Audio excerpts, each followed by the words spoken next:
Hey guys, just got out of the Teenage Mutant Ninja Turtle screening, and while I saw this a few months ago at home for the first time since, I don't know, maybe when I was a kid, this film was never like a childhood favorite of mine.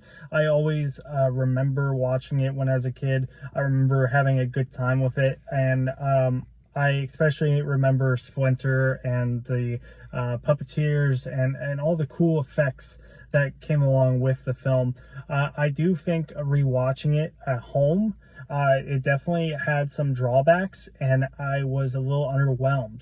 But when I was offered to see it at the theater, I had to take the chance, and it's just such a different experience when you see it on the big screen, and it looks incredible for a film nearing 40 years old, maybe 40 years old, I'm not sure, but it is such a fun experience from beginning to end. The puppeteers, the men in the suits, while obviously there is some choppy action and it doesn't all connect and it's very silly, but of course it's silly. It's literally radioactive turtles that fight crime with being ninjas.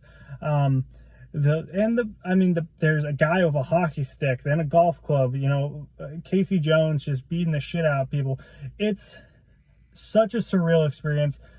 And as someone that was aware of it, that remembers it from their childhood, but would not say it's a favorite, I do really respect this film. I do think that there are some fallbacks to it. I do think that it does get a little slow here and there. There's some pacing issues. But when you get to see this documentary featurette at the beginning of this Fathom event, and you see that how long this took to film, it's incredible how quickly they turned this around and how great it looks.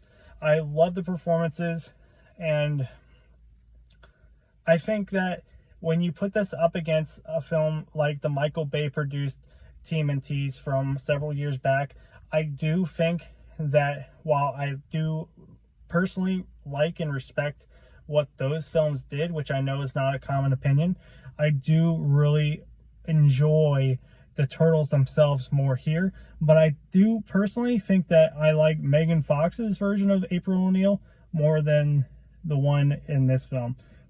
That's probably a huge controversial opinion, but please let me know. Yeah, overall, if you like this film when you were a kid, it's definitely worth going to see in theaters. And if you're a little, drawn back and not wanting to really see this again because, maybe it just didn't impress you like it did recently when I saw it at home, I do think seeing it on the big screen really unveils all the fantastic effects that go into a production like this. Plus, you get a little Sam Rockwell, when he was younger and prior to Galaxy Quest, and it's very minimal, but it's cool to see his familiar face. And of course, a little Sam Rockwell goes a long way. So yeah, of course, cowabunga, guys, and I highly recommend re-experiencing this on the big screen.